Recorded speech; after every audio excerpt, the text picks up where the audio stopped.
Ondas Literárias, o canal para quem quer um bom audiolivro. A aventura do cliente ilustre.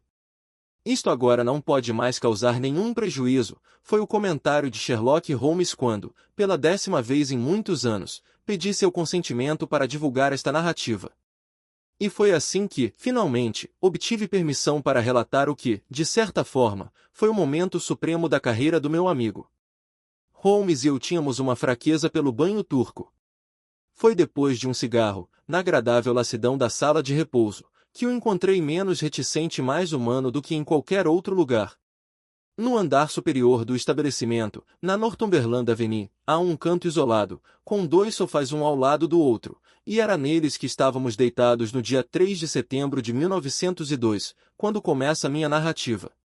Eu lhe perguntei se estava acontecendo alguma coisa e, como resposta, ele esticou seu braço longo, fino e nervoso para fora dos lençóis que o envolviam e puxou um envelope de dentro do bolso do paletó, que estava pendurado a seu lado. Pode ser algum presunçoso, algum tolo vaidoso, pode ser um caso de vida ou morte, ele disse ao me entregar o bilhete. Não sei nada além do que esta mensagem me diz. A mensagem vinha do Clube Carlton e trazia a data do dia anterior.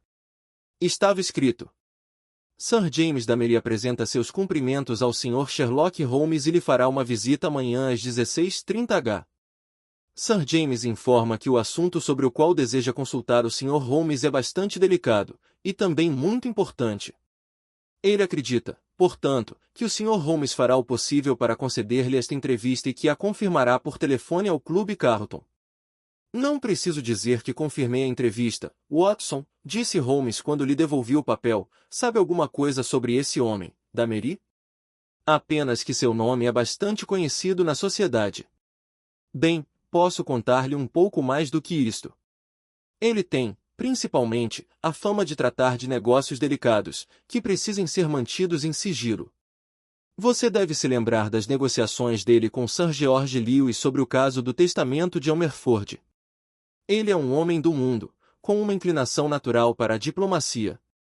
Portanto, espero que esta não seja uma pista falsa, e que ele precise realmente da nossa ajuda. Nossa? Bem, se você quiser cooperar, Watson, eu me sentirei honrado. Então você sabe a hora, 16h30h. Até lá, podemos esquecer este assunto. Nessa época eu estava morando em meus próprios aposentos, em Queen Anne Street, mas voltei a Baker Street antes da hora marcada.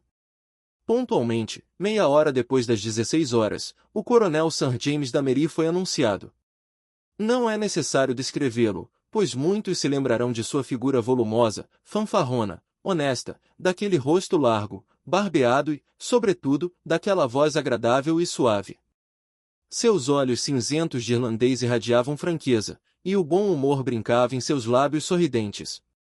Sua resplandecente cartola, sua sobrecasaca escura, cada detalhe, da pérola do alfinete na gravata preta de cetim às polainas cor de alfazema sobre os sapatos envernizados, revelava o cuidado meticuloso no vestir que o tornará famoso. Naturalmente eu esperava encontrar o Dr. Watson, ele observou, com uma cortês inclinação da cabeça. Sua colaboração pode ser muito necessária, porque agora iremos lidar, Sr. Holmes, com um homem para quem a violência é familiar e que, literalmente falando, não se deterá diante de nada. Eu diria que não existe homem mais perigoso em toda a Europa. Já tive vários adversários a quem este termo lisonjeiro foi aplicado, disse Holmes com um sorriso. Não fuma? Então vai me desculpar por eu acender meu cachimbo. Se esse homem é mais perigoso do que o falecido professor Moriarty, ou do que o ainda vivo coronel Sebastian Moran, então realmente vale a pena conhecê-lo. Posso perguntar o nome dele? Já ouviu falar do Barão Gruner? O senhor se refere ao assassino austríaco? O coronel Damery ergueu suas mãos enluvadas e deu uma gargalhada. Ninguém pode com o senhor. Maravilhoso! Quer dizer que o senhor já o classificou de assassino? É minha profissão acompanhar os detalhes do crime no continente. Quem poderia ler a respeito do que aconteceu em Praga e ter alguma dúvida sobre a culpabilidade deste homem? Foram apenas um detalhe técnico-legal e a morte suspeita de uma testemunha que o salvaram. Tenho tanta certeza de que ele matou sua mulher, quando ocorreu o chamado acidente nos Plugin Pés, como se eu tivesse presenciado a cena. Soube também que ele tinha vindo para a Inglaterra e tive um pressentimento de que, mais cedo ou mais tarde, ele me daria trabalho. Bem, o que é que o Barão Gruner andou aprontando? Presumo que não se trate desta velha tragédia que veio à tona de novo. Não, é mais sério do que isso. Vingar um crime é importante, mas evitá-lo é mais importante ainda. É uma coisa terrível, Sr. Holmes, presenciar um acontecimento espantoso, uma situação cruel, sendo preparada diante de seus olhos, compreender claramente aonde isto conduzirá, e mesmo assim ser totalmente incapaz de evitar o mal. Pode um ser humano ser colocado em situação mais difícil? Talvez não. Então o senhor se compadecerá do cliente em cujo interesse eu estou agindo. Eu não sabia que o senhor era apenas um intermediário. Quem é o principal interessado? Sr. Holmes, devo pedir-lhe que não insista nesta pergunta. É importante que eu garanta ao senhor que o honrado nome dele não foi, de modo algum, envolvido neste assunto. Seus motivos são nobres e cavalheirescos no mais alto grau, mas ele prefere permanecer incógnito. Não preciso dizer-lhe que seus honorários estarão assegurados, e que o senhor terá absoluta liberdade de ação. Posso ter certeza de que o nome verdadeiro de seu cliente é pouco importante? Sinto muito, disse Holmes. Estou acostumado a ter mistério de um dos lados dos meus casos, mas ter isto dos dois lados é confuso demais. Receio, Sir James, que eu deva me recusar a agir. Nosso visitante ficou muito perturbado. Seu rosto largo e sensível adquiriu uma expressão de tristeza e decepção. O senhor dificilmente poderá compreender o efeito de sua atitude, Sr. Holmes, ele disse. O senhor me deixa num dilema muito sério, porque tenho certeza de que o senhor ficaria orgulhoso de aceitar a causa se eu pudesse apresentar-lhe os fatos, mas uma promessa me proíbe de revelá-los. Eu gostaria, pelo menos, de expor-lhe o que posso? Certamente, contanto que fique entendido que eu não estou me comprometendo com coisa alguma. Isso está claro. Em primeiro lugar, o senhor, sem dúvida nenhuma, ouviu falar do general de Merville? De Merville, que se tornou célebre em Quibir. Sim, já ouvi falar dele. Ele tem uma filha, Violet de Merville, jovem, rica, bonita, perfeita, uma mulher maravilhosa em todos os sentidos. E é esta filha, esta moça adorável e inocente que estamos tentando salvar das garras de um vilão. Então o Barão Gruner tem alguma influência sobre ela? A mais forte de todas no que diz respeito a uma mulher, a influência do amor. Ele é, como o senhor já deve ter ouvido falar, extraordinariamente bonito, seu jeito extremamente fascinante, uma voz amável, e aquele ar de romance e mistério que significa tanto para uma mulher. Dizem que ele tem todo o belo sexo à sua mercê e que já fez amplo uso deste fato. Mas como pôde um homem destes conhecer uma dama do nível da sorta Violet de Merville? Foi numa viagem de iate pelo Mediterrâneo. Os passageiros, embora selecionados, pagaram suas próprias passagens. Sem dúvida os promotores só perceberam o verdadeiro caráter do barão quando já era tarde demais. O vilão aproximou-se da fidalga, e com tamanha eficácia que conquistou totalmente o seu coração. Dizer que ela o ama não descreve o estado dela. Ela o venera, está obcecada por ele. Além dele, não existe mais nada na terra. Ela não dará ouvidos a uma palavra dita contra ele. Fizeram tudo para curá-la desta loucura, mas foi em vão. Em resumo, ela pretende casar-se com ele no mês que vem. Como ela é maior de idade e tem uma vontade de ferro, é difícil saber como impedi-la. Ela sabe o que aconteceu na Áustria? O astuto demônio contou-lhe todos os sórdidos escândalos públicos de sua vida passada, mas sempre de modo a fazê-lo parecer um mártir inocente. Ela aceita inteiramente a versão dele e não ouvirá nenhuma outra. Valha-me Deus! Mas o senhor, inadvertidamente, não revelou o nome de seu cliente? Sem dúvida é o general de Merville. O nosso visitante agitou-se na cadeira. Eu poderia enganá-lo dizendo que sim, Sr. Holmes, mas isto não seria verdade. De Merville está arrasado. O soldado vigoroso ficou completamente desmoralizado depois deste incidente. Perdeu o vigor, que nunca o abandonou no campo de batalha, e tornou-se um velho fraco e trôpego, totalmente incapaz de lutar com um patife brilhante e poderoso como esse austríaco. Mas o meu cliente é um velho amigo, que conhece o general intimamente há muitos anos e que tem um interesse paternal por esta moça, desde que ela usava vestido curto. Ele não pode ver esta tragédia consumar-se sem fazer alguma tentativa de impedi-la. Não há nada que a Scotland Yard possa fazer. Foi ele mesmo que sugeriu que o senhor fosse consultado, mas, como já disse, com a condição expressa de que ele não seria envolvido pessoalmente na questão. Eu não duvido, Sr. Holmes, que o senhor, com sua capacidade, poderia descobrir facilmente, por intermédio da minha pessoa, quem é o meu cliente, mas devo pedir-lhe, como ponto de honra, que não faça isso e que o deixe permanecer incógnito. Holmes sorriu de maneira esquisita. Acho que posso prometer-lhe isto. Devo acrescentar que seu problema me interessa, e que estarei preparado para investigá-lo. Como poderei manter-me em contato com o senhor? O Clube Carlton me encontrará. Mas, em caso de urgência, existe um telefone particular, 20.31. Holmes, sentado e ainda sorrindo, anotou o número em sua agenda aberta sobre os joelhos. O endereço atual do barão, por favor? Vernon Lodge, perto de Kingston. É uma casa enorme. Ele teve sorte em algumas especulações um tanto obscuras e é um homem rico, o que o torna, naturalmente, um adversário ainda mais perigoso. Ele está em casa no momento? Sim. Além daquilo que você já me disse, pode me dar mais alguma informação sobre ele? Ele teve hábitos dispendiosos. Gosta de cavalos.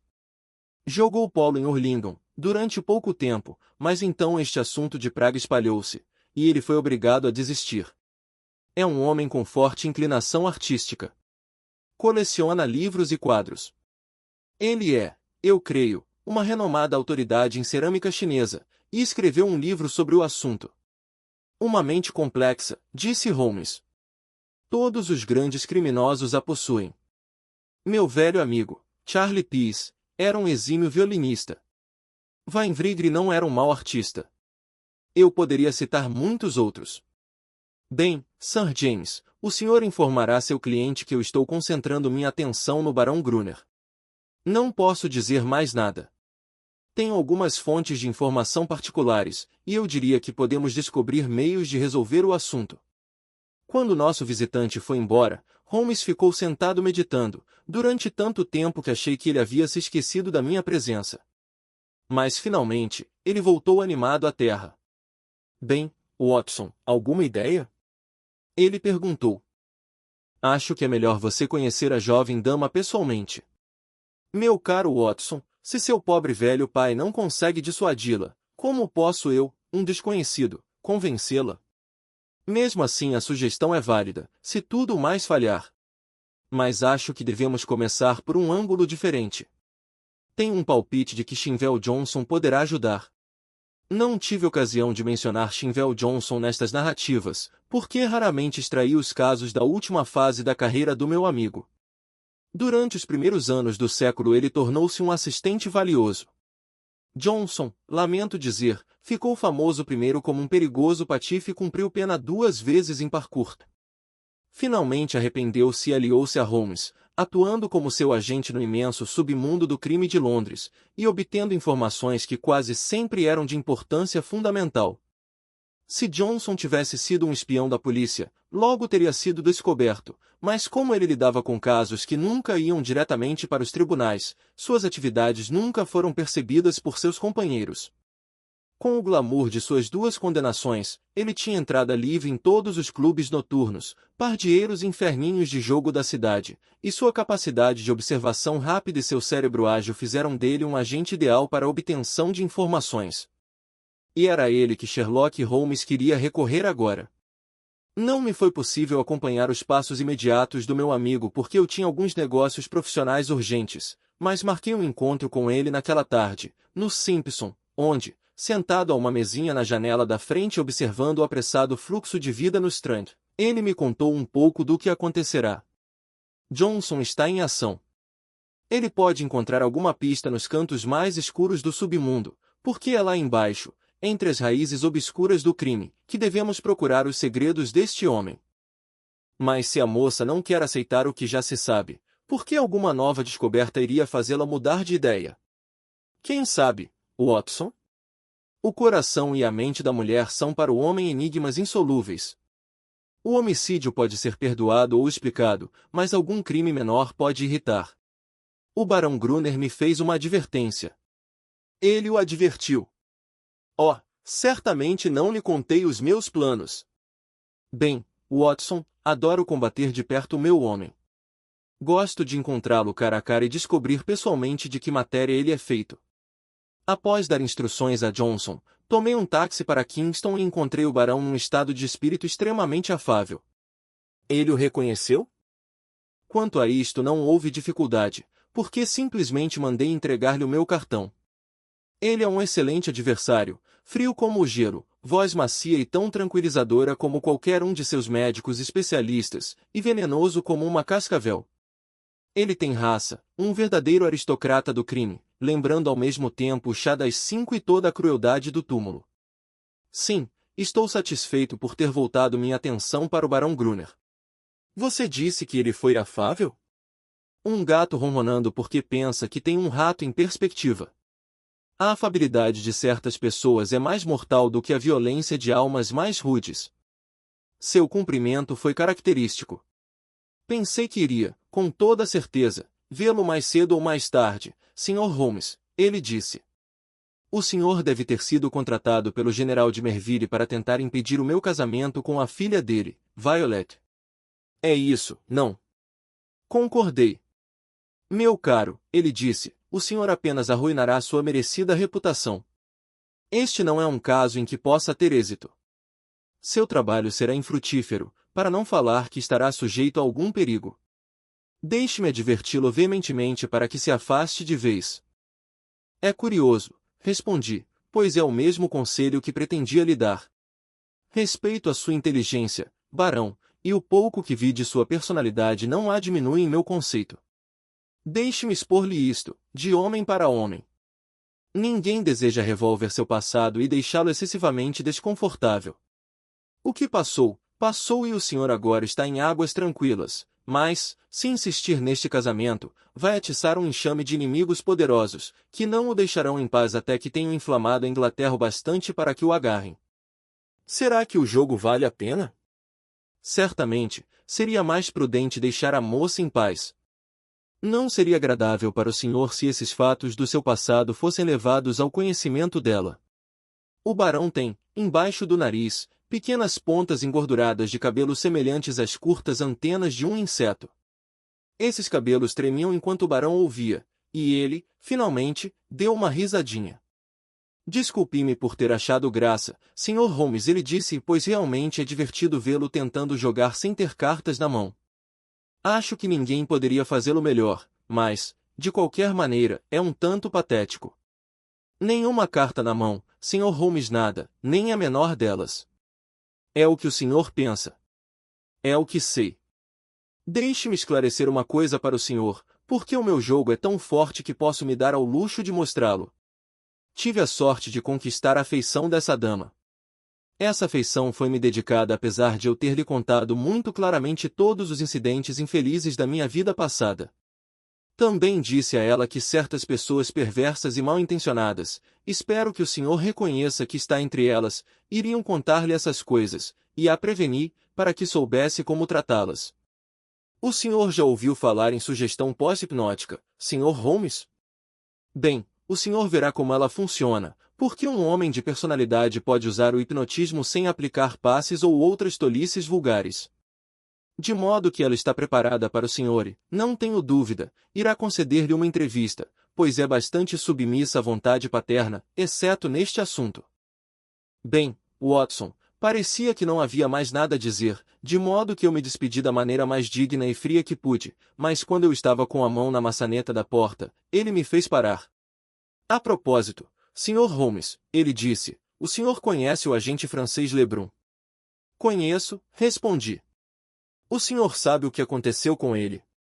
Ouvi dizer que foi espancado por alguns apaches, no distrito Montmartre, e ficou aleijado para o resto da vida. Exatamente, Sr. Holmes. Por uma curiosa coincidência, ele estava investigando os meus negócios apenas uma semana antes.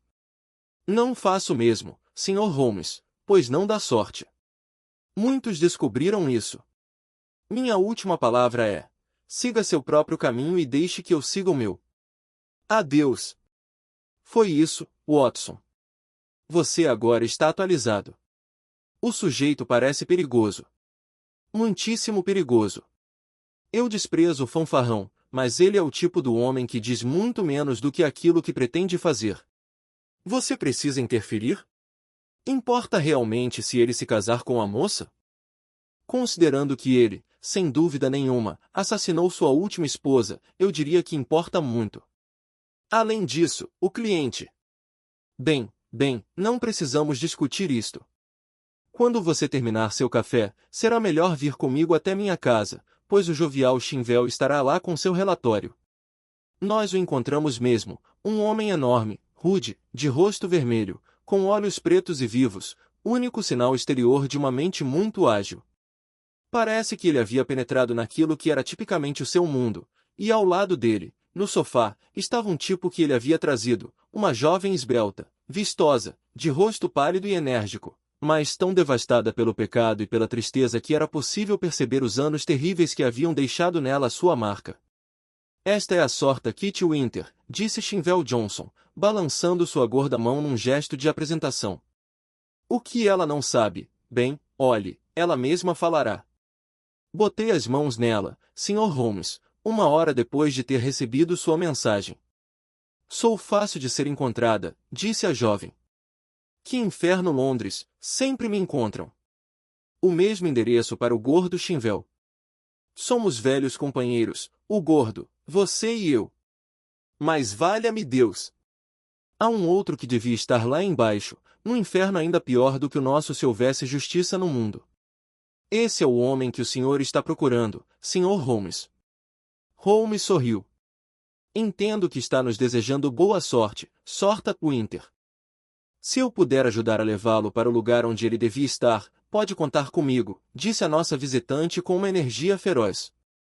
Havia muito ódio no seu rosto branco e decidido, e nos seus olhos em chamas, numa intensidade que as mulheres raramente conseguem atingir, e os homens, nunca. O senhor não precisa investigar o meu passado, Sr. Holmes. Meu passado não é nem bom nem mau. Mas o que sou devo a Delbert é Gruner. Se eu pudesse destruí-lo. Ela cerrou os punhos furiosamente, erguendo as mãos. Oh, se eu pudesse arrastá-lo para o fosso onde ele jogou tanta gente. Você sabe do que se trata? O gordo Chinvel me falou a respeito. Ele está atrás de alguma outra pobre tola, e desta vez quer se casar com ela. O senhor quer impedi-lo. Bem, certamente o senhor sabe bastante a respeito desse demônio para impedir qualquer moça decente, em seu juízo perfeito, de compartilhar sua vida. Ela não está em seu juízo perfeito. Ela está loucamente apaixonada. Já lhe contaram tudo a respeito dele. Ela não se importa. Falaram-lhe sobre o assassinato? Sim. Meu Deus, ela deve ser muito corajosa.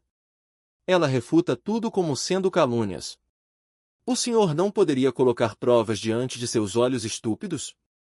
Bem, poderia nos ajudar nisso? Não sou eu mesmo uma prova? E se eu ficasse na frente dela e lhe contasse como ele me usou? Você faria isto? Se eu o faria? Como não? Bem, deve valer a pena tentar. Mas ele contou a ela a maior parte de seus pecados e recebeu seu perdão, e sei que ela não vai querer voltar ao assunto. Eu direi que ele não lhe contou tudo, disse a Sorta Winter. Soube de mais um ou dois assassinatos além daquele que causou tanta confusão. Ele costumava falar de alguém, com sua voz aveludada, depois olhava para mim com o olhar firme e dizia, ele morreu em 1 mês. Não era mentira dele, de modo nenhum. Mas eu prestava pouca atenção, o senhor compreende, naquele tempo eu o amava. Tudo o que ele fazia eu aceitava, do mesmo modo que esta pobre tola. Houve apenas uma coisa que me chocou. Sim, por Deus. Se não fosse por sua língua venenosa e mentirosa, que explica e tranquiliza, eu o teria deixado naquela mesma noite. Trata-se de um livro que ele tem, um livro de couro marrom com um fecho, e seu brasão em ouro na parte de fora. Acho que naquela noite ele estava um pouco bêbado, do contrário ele não teria me mostrado esse livro. O que era este livro? Eu lhe digo, Sr. Holmes, este homem coleciona mulheres e tem orgulho de sua coleção, assim como alguns homens colecionam mariposas ou borboletas. Ele tinha tudo no seu livro. Instantâneos fotográficos, nomes, detalhes, tudo sobre elas. Era um livro abominável, um livro que nenhum homem, mesmo que tivesse vindo da sarjeta, poderia ter organizado. Mas era o livro de Adelbert E. Gruner, de qualquer modo. Almas que arruinei, ele poderia ter escrito isto na capa se tivesse espírito. Mas isso não vem ao caso porque o livro não lhe serviria, e se servisse, o senhor não poderia obtê-lo. Onde está o livro? Como posso lhe dizer onde ele está agora? Faz mais de 1 ano que o deixei. Naquela ocasião eu sabia onde ele o guardava. Em muitos de seus hábitos ele parece um gato cuidadoso e ordeiro, de modo que talvez o livro ainda esteja no escaninho da velha escrivaninha, no escritório interno. O senhor conhece a casa dele? Estive no escritório, disse Holmes. Esteve lá? O senhor foi rápido no seu trabalho, se só começou esta manhã. Talvez o querido Adelbert desta vez tenha encontrado um inimigo à altura. O escritório externo é aquele com as louças chinesas, uma grande estante envidraçada entre as janelas. Atrás da escrivaninha está a porta que dá no seu gabinete interno, uma sala pequena, onde ele guarda papéis e coisas. Ele não tem medo de ladrões? Adelbert não é covarde. Nem seu pior inimigo poderia dizer isso dele. Ele sabe se defender. À noite há um alarme contra ladrões. Além do mais, o que é que tem lá para um ladrão, a menos que o ladrão leve toda aquela louça bonita? Nada feito, disse Shinvel Johnson com a voz decidida de um especialista. Nenhum comprador de objetos roubados quer coisas desse tipo, que você não pode derreter nem vender. Exatamente, disse Holmes. Bem, agora, Sorta Winter, se vier até aqui amanhã às 5 horas, eu poderia, enquanto isso, verificar se a sua sugestão de ver pessoalmente esta moça poderia ser arranjada. Estou muitíssimo grato pela sua cooperação. Não preciso dizer que meus clientes levarão isto em consideração, prodigamente. De maneira alguma, Sr. Holmes, exclamou a jovem. Não estou interessado em dinheiro. Deixe-me ver este homem na lama e eu terei conseguido tudo o que quero, na lama, com meu pé na sua maldita cara. Este é o meu preço. Estarei com o senhor amanhã ou em qualquer outro dia, contanto que o senhor esteja em sua pista. O gordo aqui lhe dirá onde me encontrar. Só voltei a ver Holmes na noite seguinte, quando jantamos mais uma vez no restaurante do Strand. Ele deu de ombros quando lhe perguntei se teve sorte em sua entrevista. Então contou a história, que vou reproduzir a meu modo. Seu relato ríspido e seco precisa ser um pouco mais burilado para se tornar mais real. Não houve nenhuma dificuldade quanto à entrevista, disse Holmes, pois a moça vanglória-se de mostrar uma obediência filial abjeta em todas as coisas secundárias, numa tentativa de compensar sua flagrante violação desta obediência no caso do seu noivado. O general telefonou informando que estava tudo preparado, e a impetuosa senhorita Winter compareceu, de acordo com o combinado, de modo que às 17h30 um táxi nos deixou em frente ao número 104 da Berkeley Square, onde mora o velho soldado. Um daqueles horríveis castelos londrinos cinzentos que fariam uma igreja parecer insignificante. Um lacaio nos levou até uma grande sala de visitas com cortinas amarelas, e lá estava a moça nos esperando, séria, pálida, controlada, tão inflexível e distante como uma figura de neve sobre uma montanha. Não sei como descrevê-la para você, Watson. Talvez você deva encontrá-la antes de terminarmos, e possa usar seu próprio dom da palavra. Ela é bonita, mas com aquela beleza etérea sobrenatural de uma fanática, cujos pensamentos estão voltados para o alto. Já vi rostos assim nos quadros dos velhos mestres da Idade Média. Não consigo imaginar como uma besta humana pôde botar suas patas depravadas sobre este ser do além. Você deve ter observado como os extremos se atraem, o espiritual atrai o animal, o homem das cavernas é atraído pelos anjos. Você nunca viu caso pior do que este. É claro que ela sabia o motivo da nossa presença, aquele vilão não perderá tempo, envenenando a mente dela contra nós. A presença da Sorta Winter, eu creio, deixou-a um pouco assustada, mas ela indicou nossas cadeiras como uma venerável abadesa recebendo 2 mendigos leprosos. Se a sua cabeça tem propensão à soberba, meu caro Watson, faça um curso com a Sorta Violet de Marville. Bem, senhor, ela disse com uma voz que parecia o vento vindo de um iceberg, seu nome me é familiar. Sei que o senhor veio nos visitar para difamar meu noivo, o barão Gruner. Foi só porque o meu pai pediu que eu o recebo, e advirto de antemão que nada que o senhor disser poderá me influenciar. Tive pena dela, Watson. Naquele instante pensei nela como teria pensado numa filha. Não costumo ser eloquente. Uso a cabeça, não o coração. Mas realmente argumentei com ela, com todo o ardor de que minha natureza é capaz. Descrevi-lhe a terrível situação da mulher que só descobre o caráter de um homem depois que a sua esposa, uma mulher que tem de se sujeitar a ser acariciada por mãos sanguinárias e lábios lascivos. Não lhe poupei coisa alguma, a vergonha, o medo, a agonia, a desesperança de tudo. As minhas palavras apaixonadas não conseguiram trazer qualquer colorido àquelas faces de marfim ou um brilho de emoção àqueles olhos ausentes. Pensei no que o canalha havia dito a respeito da influência pós-hipnótica.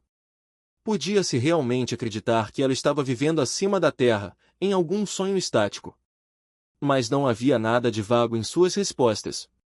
Eu o ouvi com paciência, Sr. Holmes, ela disse. O efeito sobre a minha mente é exatamente o que estava previsto. Sei que Adelbert meu noivo, teve uma vida tumultuada, que lhe acarretou ódios amargos e a mais injusta das desonras.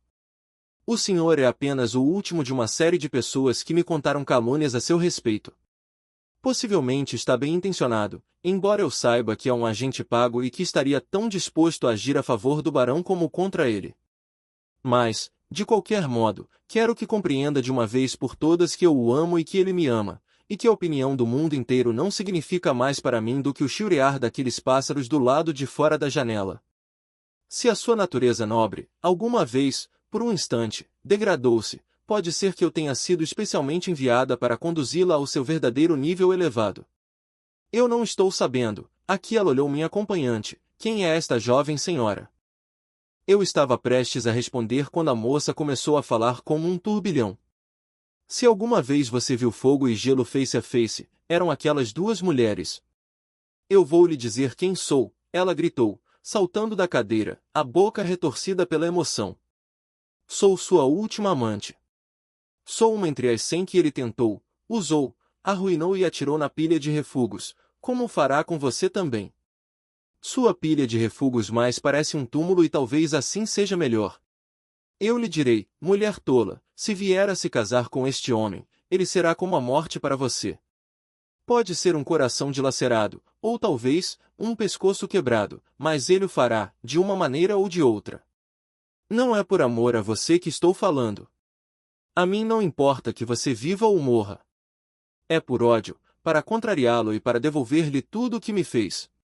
Mas tanto faz e você não precisa me olhar deste jeito, minha fina senhorita, pois poderá tornar-se inferior a mim antes de terminar com ele.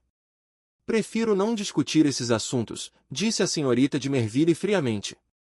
Deixe-me dizer, de uma vez por todas, que estou ciente dos 3 incidentes na vida do meu noivo, nos quais ele se enredou com mulheres astuciosas, e que eu estou certa de seu arrependimento sincero por qualquer mal que ele possa ter praticado. 3 incidentes, gritou minha companheira. Sua tola! Sua tola de uma figa! Senhor Holmes, peço-lhe que dê esta entrevista por encerrada, disse a voz gelada. Recebendo e ouvindo, obedeci à vontade de meu pai, mas não sou obrigada a ouvir os delírios desta pessoa. Com uma imprecação, a Sorta Winter precipitou-se para a frente, e se eu não a segurasse pelo pulso, teria agarrado pelos cabelos esta mulher encolerizada. Eu a puxei em direção à porta e tive a sorte de colocá-la de volta dentro do táxi sem uma cena, pois ela estava fora de si de raiva. De maneira controlada, eu mesmo estava furiosíssimo, Watson, porque havia algo indescritivelmente incômodo na calma indiferença, e na suprema autocomplacência daquela mulher que tentávamos salvar. Portanto agora, mais uma vez, você sabe exatamente em que pé estamos, e é evidente que preciso planejar alguma nova jogada, pois esta inicial não vai adiantar. Vou ficar em contato com você, Watson, pois é muito provável que você tenha de representar sua parte, mas talvez a próxima jogada seja mais deles do que nossa. E foi. Eles deram o golpe, ou melhor, ele deu, porque jamais pude acreditar que a senhorita de Merville tivesse conhecimento disso. Acho que eu seria capaz de mostrar-lhe exatamente onde eu estava quando meus olhos caíram sobre o título de uma notícia, e uma angústia atravessou minha alma. Foi entre o Grand Hotel e a estação de Charing Cross, onde um jornaleiro perneta exibia os jornais vespertinos. Isto foi apenas 2 dias depois da última conversa. Ali, em letras grandes, estava o terrível cabeçalho. Assassino. Ataca. Sherlock Holmes. Creio que fiquei atordoado durante alguns minutos. Depois, lembro-me vagamente de ter apanhado um jornal, dos protestos do homem a quem eu não paguei, e, finalmente, de ficar parado na porta de uma farmácia enquanto procurava o parágrafo fatídico. Que dizia o seguinte: soubemos, com pesar, que o Sr. Sherlock Holmes, o famoso detetive particular, foi vítima, esta manhã, de uma tentativa de homicídio que o deixou bastante machucado. Não temos detalhes precisos, mas parece que o fato ocorreu por volta de meio-dia, na Regent Street, em frente ao Café Royal. Ele foi atacado por 2 homens armados com pedaços de pau e o Sr. Holmes levou pancadas na cabeça e no corpo, ficando com ferimentos que os médicos consideram muito graves. Ele foi levado para o hospital de Charing Cross e depois insistiu em ser conduzido para os seus aposentos em Baker Street. Parece que os bandidos que o atacaram eram homens bem vestidos, que escaparam dos transeuntes que assistiram à cena passando por dentro do Café Royal e pela Glashowse Street, que fica atrás do café. Não há dúvida de que eles pertencem à fraternidade criminosa que tantas vezes teve ocasião de lastimar a energia e o talento do homem agora ferido.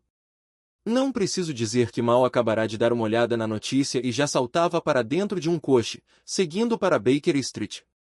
Encontrei Sir Leslie Waxot, o famoso cirurgião, no hall, e sua carruagem esperando no meio-fio. Nenhum perigo imediato, foi o que ele informou. 2 cortes no couro cabeludo e algumas escoriações graves. Foram necessários muitos pontos. Ele recebeu injeção de morfina, e o repouso é essencial, mas uma visita de alguns minutos não está totalmente proibida. Com esta permissão, entrei silenciosamente no quarto em penumbra. O paciente estava acordado, e escutei meu nome num sussurro rouco. A veneziana estava quase toda fechada, mas um raio de sol entrava obliquamente, incidindo na cabeça enfaixada do homem ferido. Uma mancha vermelha tinha molhado as ataduras brancas. Sentei-me a seu lado e inclinei a cabeça. Tudo bem, Watson. Não fique tão assustado, murmurou ele numa voz muito fraca. Não é tão mal quanto parece. Graças a Deus. Como você sabe, sou um hábil esgrimista. Coloquei muitos deles em posição de defesa. O segundo homem é que foi demais para mim. O que posso fazer, Holmes? É claro que foi aquele maldito sujeito que os mandou. Irei arrancar-lhe o couro, se me ordenar. Meu velho e bom Watson. Não podemos fazer nada até que a polícia ponha as mãos neles. Mas sua fuga foi bem preparada. Podemos estar certos disso. Espere um pouco. Tenho meus planos. A primeira coisa é exagerar meus ferimentos. Eles irão procurá-lo para saber notícias. Exagere, Watson. Diga que serei um felizardo se conseguir viver esta semana, concussão, delírio, o que você quiser. Você não pode exagerar demais. E Sir Leslie Waxot? Oh, tudo bem. Ele conhecerá o meu lado pior. Cuidarei disto. Alguma coisa mais? Sim. Diga a Shinvel Johnson para afastar aquela moça. Aquelas belezinhas irão atrás dela agora. Naturalmente, eles sabem que ela está me ajudando neste caso. Se eles ousaram me atacar, não é provável que a esqueçam. É urgente. Faça isto hoje à noite. Vou embora agora. Mais alguma coisa? Coloque meu cachimbo na mesa, e a bolsa de tabaco. Bem. Venha todas as manhãs e faremos nosso plano de ação. Naquela tarde combinei com Johnson que ele levaria a Sorta Winter para um subúrbio tranquilo e a manteria escondida até passar o perigo. Durante 6 dias o público ficou com a impressão de que Holmes estava às portas da morte. Os boletins eram muito sombrios, e havia parágrafos sinistros nos jornais. Minhas visitas constantes deram-me a certeza de que seu estado não era tão grave assim. Sua constituição resistente e sua determinação estavam fazendo maravilhas. Ele estava se recuperando rapidamente e às vezes eu suspeitava que ele, na verdade, estava melhor do que fingia estar, mesmo para mim. Havia naquele homem um curioso traço de discrição que resultava em muitos efeitos dramáticos, mas que deixava até o seu amigo mais íntimo imaginando quais seriam exatamente os seus planos. Ele levou ao extremo o axioma de que o único planejador seguro é o que planeja sozinho. Eu estava mais próximo dele do que qualquer outra pessoa, e mesmo assim estava sempre consciente da distância entre nós. No 7º dia os pontos foram retirados, e apesar disso os jornais vespertinos publicaram uma notícia sobre erisipela. Os mesmos vespertinos noticiaram que eu estava pronto para levar meu amigo, quer ele estivesse bem ou mal.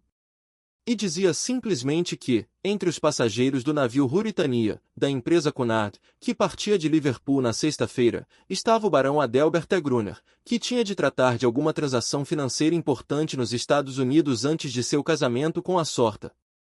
Violet de Merville, única filha de etc. Holmes ouviu as notícias com o olhar frio e concentrado, e seu rosto pálido me mostrou que a notícia o abalou bastante. Sexta-feira. Ele gritou.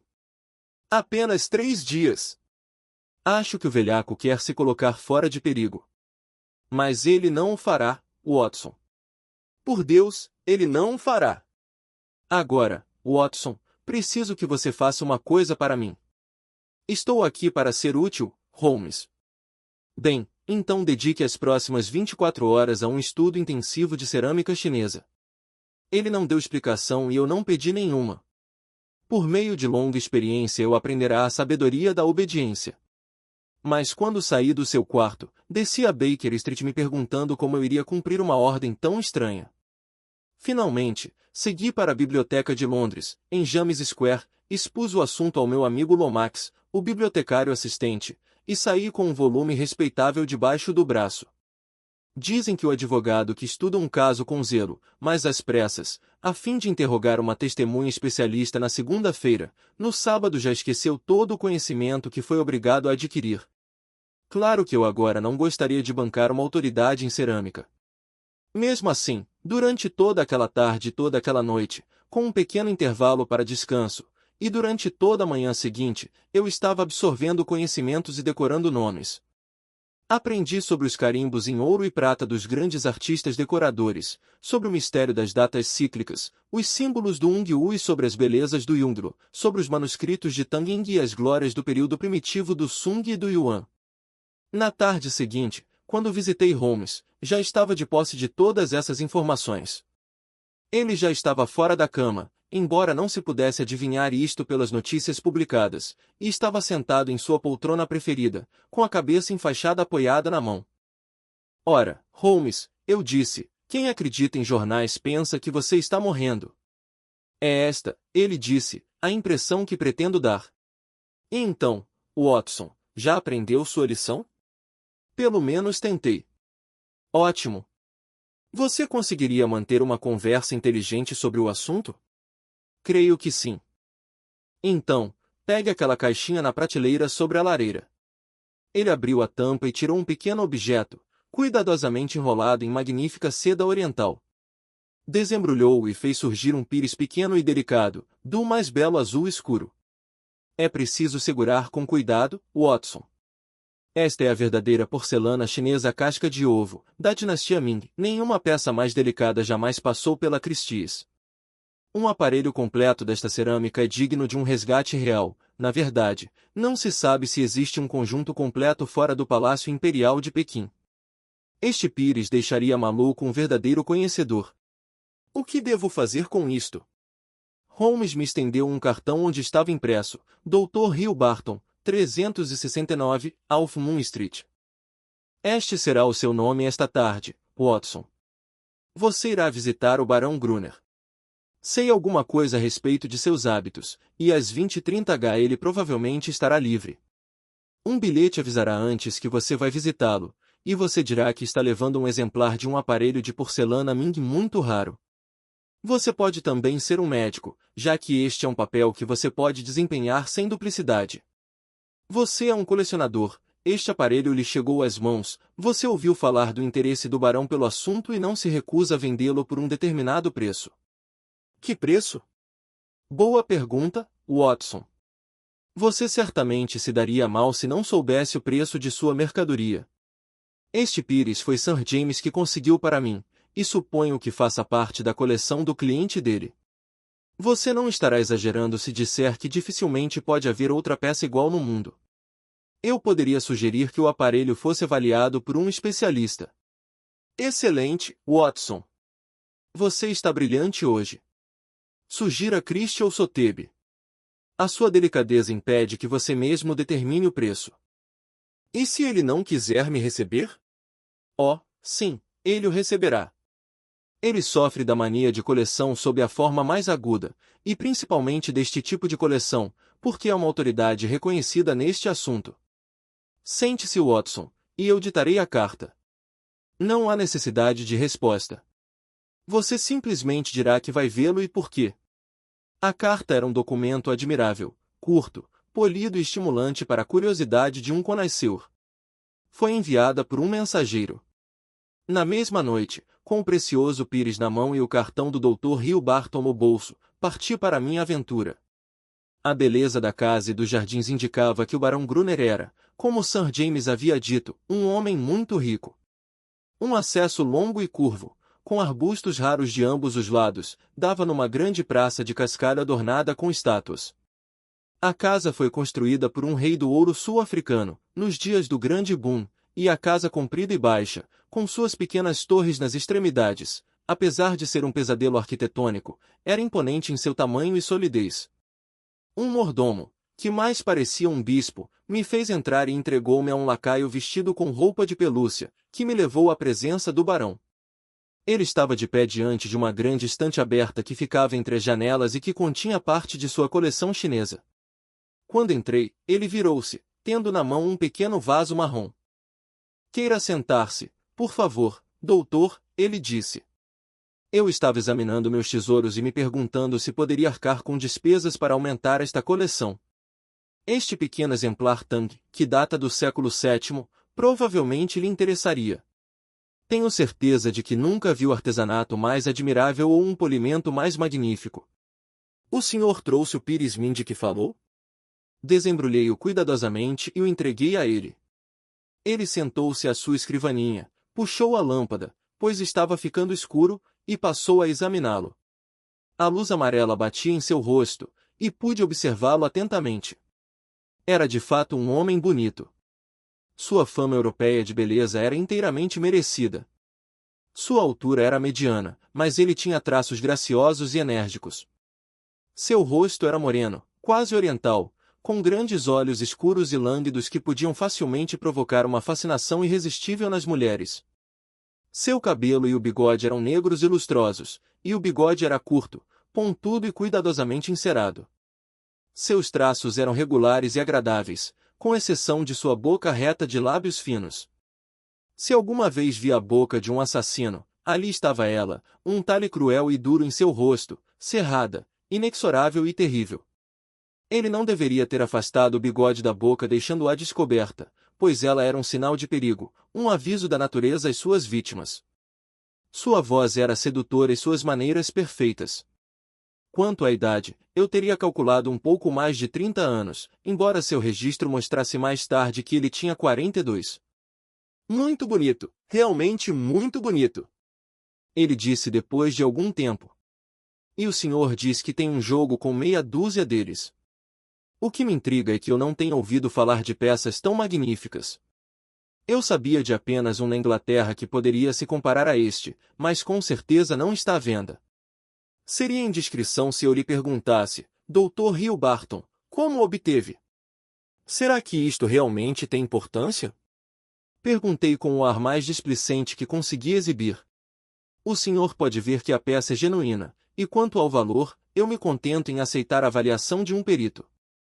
Muito misterioso, disse ele com um brilho rápido e desconfiado em seus olhos escuros. Quem negocia com objetos tão valiosos quer saber tudo sobre a transação. Que a peça é genuína, é certo. Não tenho nenhuma dúvida a esse respeito. Mas suponha, sou obrigado a levar em consideração todas as possibilidades, que mais tarde fique provado que o senhor não tinha o direito de vendê-la. Eu lhe daria uma garantia contra qualquer alegação deste tipo. Isto, naturalmente, suscitaria a questão do mérito de sua garantia. Meus banqueiros responderiam por isto. Perfeitamente. Mas toda a transação me parece um tanto estranha. O senhor pode ou não fazer negócio, eu disse com indiferença. Fiz a minha primeira oferta ao senhor, pois sabia que era um connoisseur, mas não teria nenhuma dificuldade com outros. Quem lhe disse que eu era um connoisseur? Eu sabia que o senhor havia escrito um livro sobre o assunto. Já leu o livro? Não. Valha-me Deus! É cada vez mais difícil entender. O senhor é um connoisseur e colecionador, com uma peça muito valiosa em sua coleção, e mesmo assim nunca se deu ao trabalho de consultar o único livro que lhe teria informado o verdadeiro significado e o valor do que possui. Como explica isto? Sou um homem muito ocupado. Sou um médico que pratica medicina. Isto não é resposta. Se um homem tem um hobby, dedica-se a ele, sejam quais forem suas outras ocupações. No seu bilhete o senhor me disse que era um connoisseur. E sou. Posso fazer-lhe algumas perguntas para testá-lo? Sou obrigado a dizer-lhe, doutor, se realmente é um médico, que este caso está ficando cada vez mais suspeito. Eu lhe perguntaria o que sabe sobre o imperador Shomu e como o senhor o associa ao Chozuin, perto de Nara? Valha-me Deus, isto deixa confuso? Fale-me um pouco a respeito da dinastia Wei, do norte, e o lugar que ocupa na história das cerâmicas. Saltei da cadeira com uma raiva fingida. Isto é intolerável, Sir, eu disse. Venho aqui para fazer-lhe um favor e não para ser examinado como se fosse um colegial.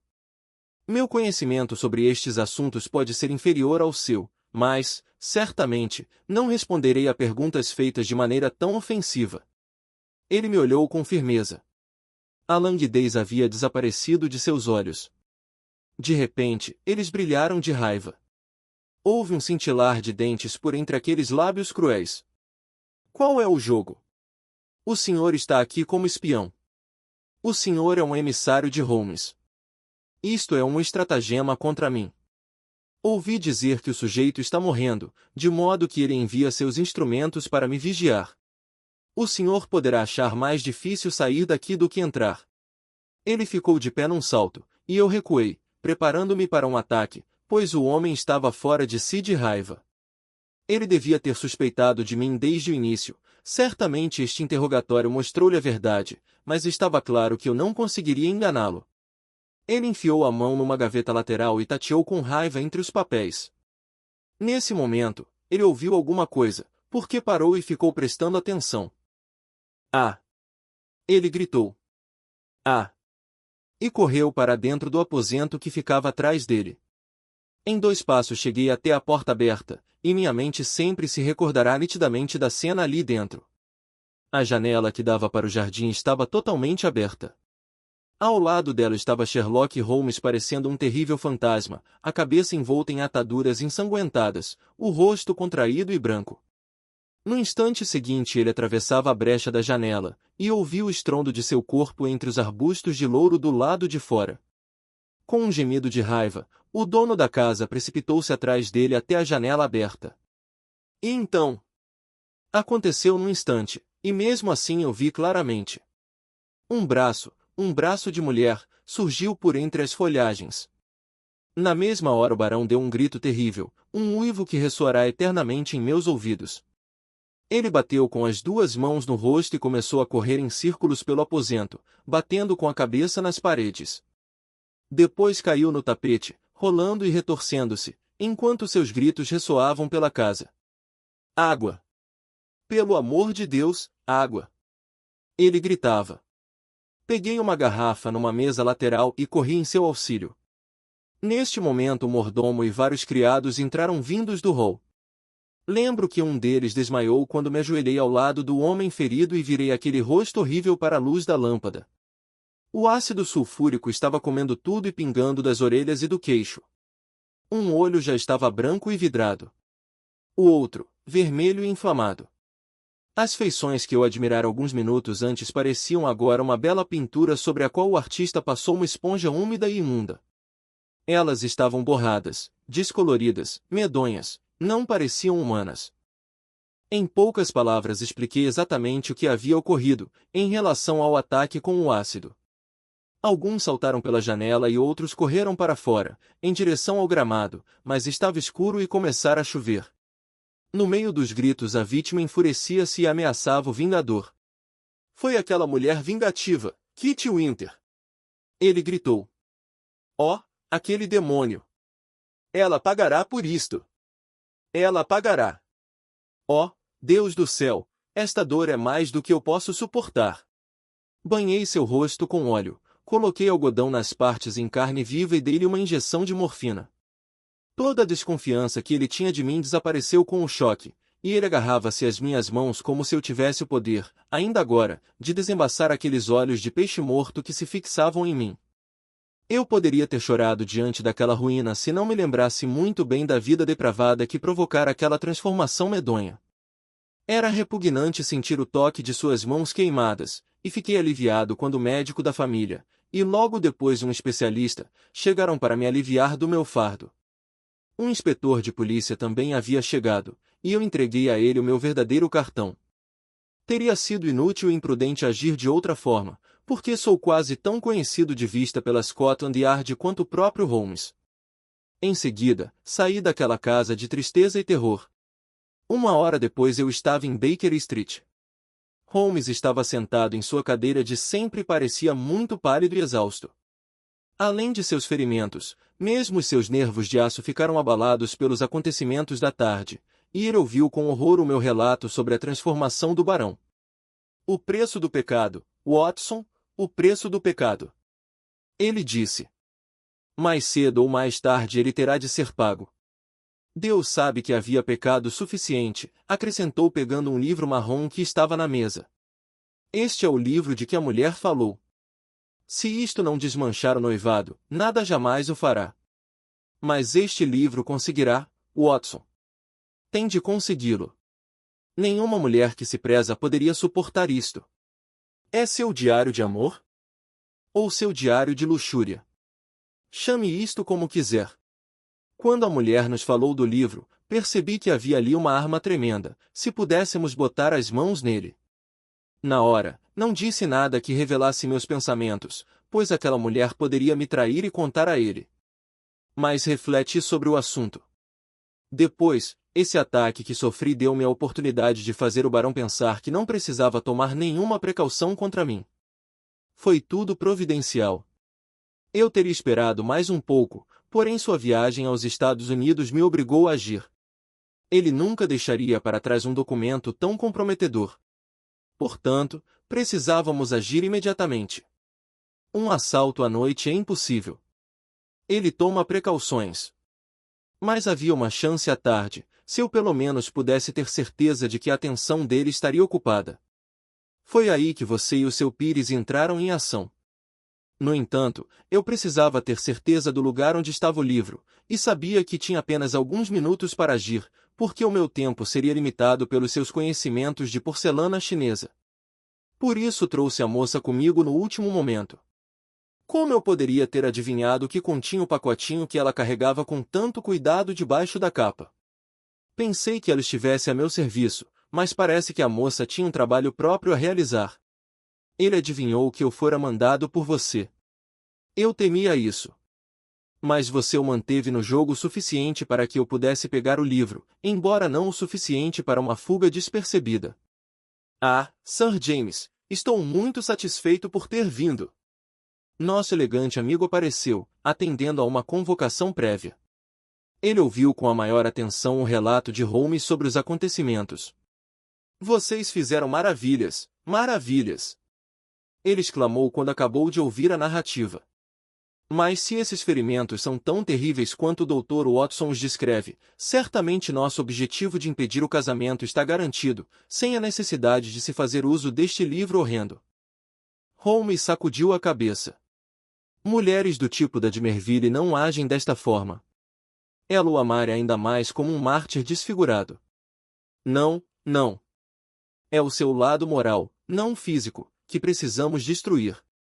Este livro a trará de volta à Terra, não sei de mais nada que o conseguisse. Está escrito com sua própria caligrafia. Ela não pode ignorá-lo. Sir James levou o livro e o pires precioso. Como eu já estava atrasado, desci com ele até a rua. Uma carruagem o esperava. Ele saltou para dentro dela, deu uma ordem apressada ao cocheiro que trazia suas cores no chapéu e partiu rapidamente. Ele jogou metade do seu sobretudo para fora da janela, a fim de cobrir o escudo sobre a almofada da porta, mas eu já o avistara, devido à luz que vinha da nossa porta. A surpresa me deixou sem ar. Então voltei e subi as escadas, em direção à sala de Holmes. Descobri quem é o nosso cliente, exclamei, entusiasmado com a minha grande novidade. Holmes, ele é. É um amigo leal e um cavalheiro cortês, disse Holmes, erguendo a mão para me impedir de continuar. Que isto, agora e para sempre, fique entre nós. Não sei como foi usado o livro incriminador. Sir James deve ter conseguido isto. Ou é mais provável que uma tarefa tão delicada tenha sido confiada ao pai da jovem dama. De qualquer modo, o resultado foi aquele que se poderia desejar.